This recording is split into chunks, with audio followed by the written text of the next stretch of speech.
Hi, everybody. Welcome to the Jimmy Dore Show. We have a special interview with the Green Party candidate for governor in Ohio. We recorded this about a week and a half ago, so keep that in mind as you watch it, and she has some great ideas. Hi, everybody. Welcome to the Jimmy Dore Show. We have a special guest with us, Constance Gadell-Newton. She is an attorney, an activist. She's the co-chair of the Ohio Green Party, and she's currently running for governor of Ohio. I said Ohio. Who says Ohio? No one.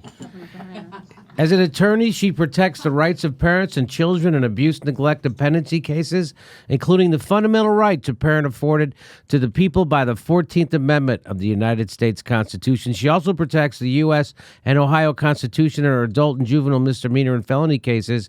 She works as a guardian and attorney for teenage victims of human trafficking in the juvenile system. Please welcome to the show, Constance Gadell-Newton. Hi, Constance. Thanks for being here.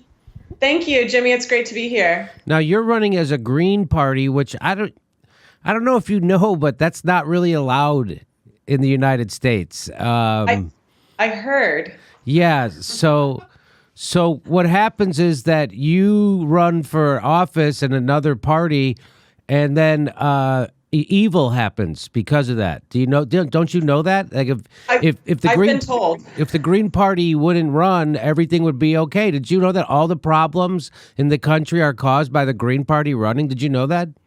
I heard that we're responsible for a lot of evil. Thank you. So I really can't even look you in the eye during this. Honestly, I mean, why do you think you get to participate in democracy? Good question. Thank you. Thank you, Jimmy, again for having me on your show.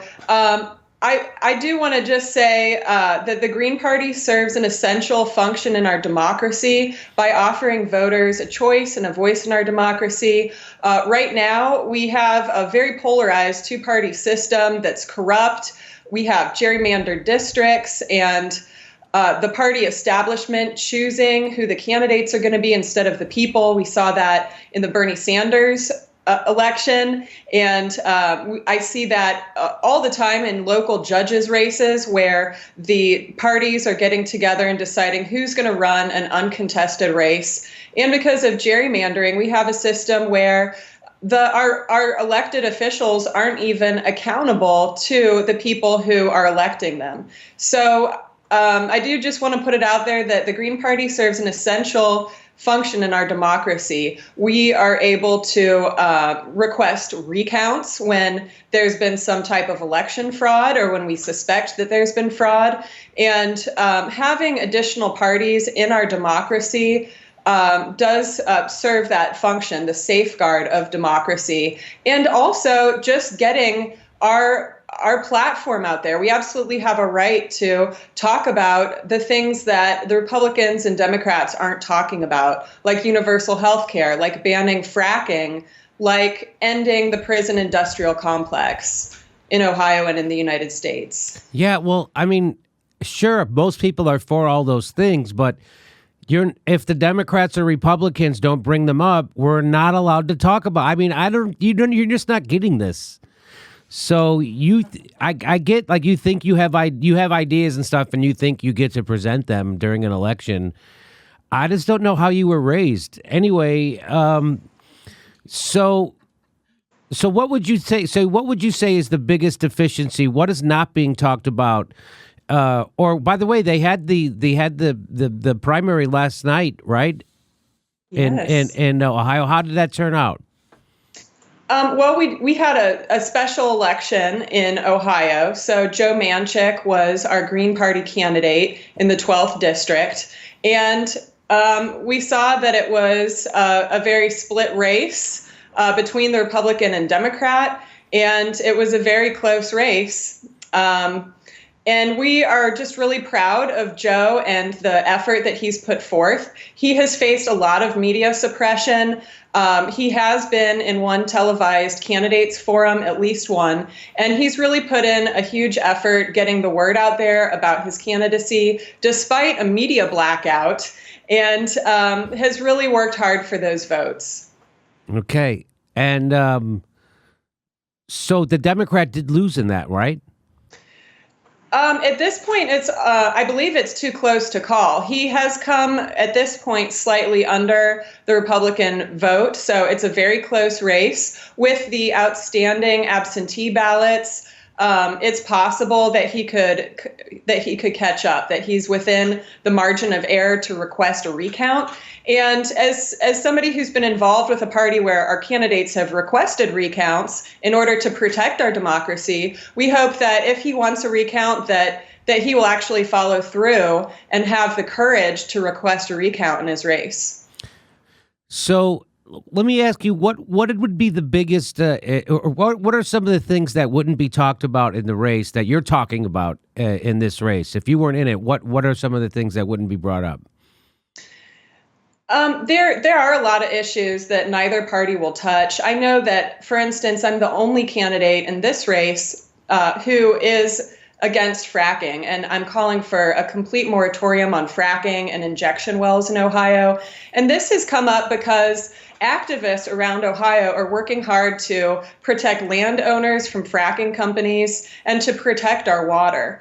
Also, in criminal justice issues, I definitely think that the Green Party is leading and is cutting edge when it comes to decriminalization, not just of drugs, but of nonviolent gun possession. I'd like to see a diversion program for nonviolent gun possession offenders.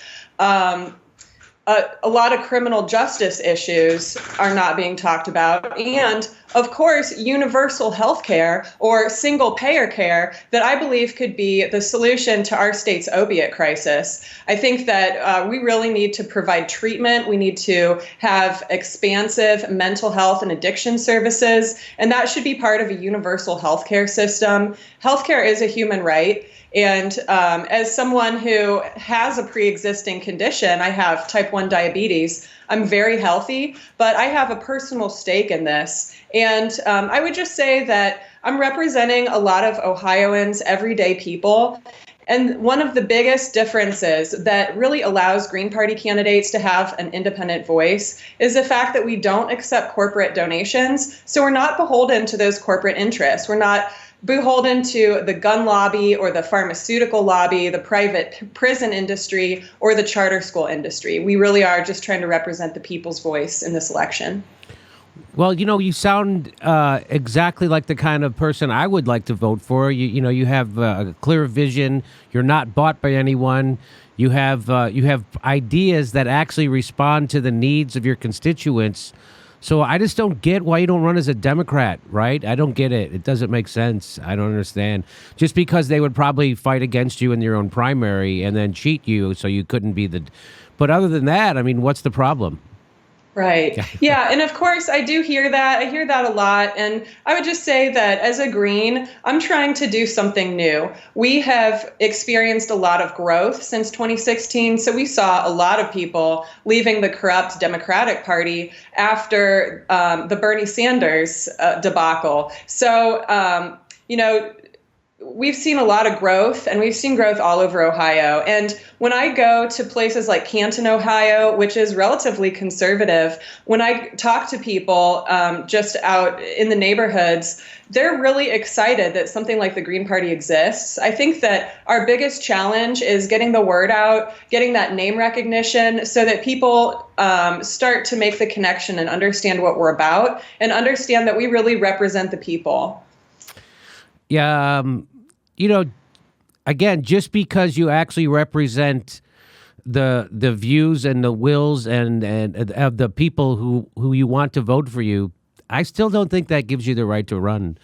But anyway, here's something I don't know if I'll read this to you. I don't know if you can see it from where our camera is. I'll read it to you. I'll put it up on the screen. It's going around on Twitter today. It's a meme, and it says, "Dear liberals and independents, in 2020, there will be a candidate competing against Donald Trump for president. It is very likely this candidate, 1, isn't your first choice, 2, isn't 100% ideologically pure, 3, has made mistakes in their life, 4, might not really excite you at all that much, 5, has ideas you are uncomfortable with. Please start the process of getting over that stuff now instead of waiting until 2020. Now, Now, I know, you know what? I'm not the smartest person, Constance, but I'm pretty sure that's not how politics works. Politics isn't like, here's the stuff that you don't like, now vote for that person. Isn't it exactly the opposite? Isn't it supposed to be that if the candidate doesn't have those votes and they need them, they're supposed to go get those votes?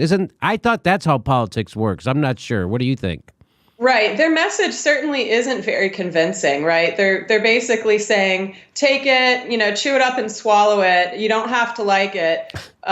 What kind of voter outreach? That's like the opposite. I'm sorry. Go ahead. I'm sorry. Instead of looking for a candidate and a platform that is really going to turn people on, they're saying that we should settle because our alternatives are so horrible. Could you imagine a less inspiring message? That's why you lost the last time, because of Is that why we should vote Democrat? I mean, is that the best they can give us? Yeah, I mean that you would go, half the country doesn't vote. Hey, we're going to give you someone you don't like. Now, what's your problem? That would be the problem. You have to, so that the way electoral politics works is if you don't have enough votes to win, you have to figure out a message and go get some people to vote for you. And if you can't excite enough people to vote for you, then guess what happens? You lose because someone else excited enough voters. That's how politics works. This isn't how, I don't know who thinks that that's what works. Like you're supposed to, voter outreach is about getting people interested and excited about your candidate, right? And so it's really easy to get excited about your candidacy, about the ideas in your platform, because everyone's for that. Right. And so I'm talking about everybody who's not to the right of Attila the Hun. Now, so do you catch that kind of pushback in Ohio about yes, being a green? All the time. And another mentality that I see that I really don't like is just acting as if the election is a horse race where they're trying to pick the winner and everybody wants to be on the winning team. And then also one issue that we've had with the media, of course, is, and even Wikipedia has said, well, you're not really famous enough. You're not a person of notoriety. So we're not going to allow you to have your Wikipedia page up. And so that's been a huge problem for us. I had, we worked really hard on a truthful, accurate Wikipedia page where everything was factual. And it's been taken down over and over again by other editors of Wikipedia. And they've even taken my photograph down next to the other candidates and really tried to take us down a notch. So when people complain, that we're running at all, basically, you also have to look at what we're up against. And this is very significant as far as the propaganda that is taking place in our election system. The suppression of these alternative voices that are speaking up about important issues that affect Americans that apparently our corporate overlords or somebody doesn't want us to hear. Okay. So we've faced a lot of those difficulties and are really trying to engage in a professional way with the media in my election. And so the Democrat in this race, they beat Dennis Kucinich, and were you surprised at who cares about that? But let me ask you this. So, I was surprised that Dennis Kucinich it wasn't a closer race. Were you surprised at that? Based on what I observed, I wasn't too surprised. And, we do so often see the trend of Democrats going further and further to the right. And that really seems to be a trend that they think in order for them Democrats to be successful, that they have to be centrist. And it's really unfortunate because I don't believe that that's what really represents the people. We already have the Republican Party to represent centrist views and right views. There's no reason for Democrats who are supposed to be on the left to keep creeping further and further to the right. But that is what we see. And that's another reason that I'm running, frankly, is just because of that conservative creep. Yeah. Not you mean conservative? You mean the conservative creep of the Democratic Party? That's what you mean. Yes. Okay. Well, listen. Well, good luck to you, and I appreciate you making time for our show.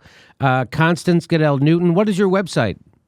Thank you. Yes, it's Constance Gadell-Newton. I'm running for governor of Ohio as a Green, and our website is constanceforohio.org. And we really appreciate, traffic to the website. Any donations will help us fight the two-party system and to fight for our progressive values that we're trying to get out. So we're not taking corporate donations. We're just trying to represent the people. So we really are, building our campaign off of small donations from humans who we seek to represent in this election. Okay. So it's constanceforohio.org. Okay. Thank you. All right. Constance Gadell-Newton, thank you very much, and best of luck to you and the Green Party. Thank you so much, Jimmy. Thanks for watching. Please make sure you're subscribed. Even if you think you are, you're probably not. It only takes a second to check, and then you have to ring that bell so they send you a notification when we drop a new video. Otherwise, they won't tell you when we drop new videos. And if you like our show, please help support it. Become a patron. We give you hours of bonus material every week, and we give a live stream. We do a live stream every Saturday at 2 p.m. Pacific time when you could ask us questions and we answer them back. Thanks for your support.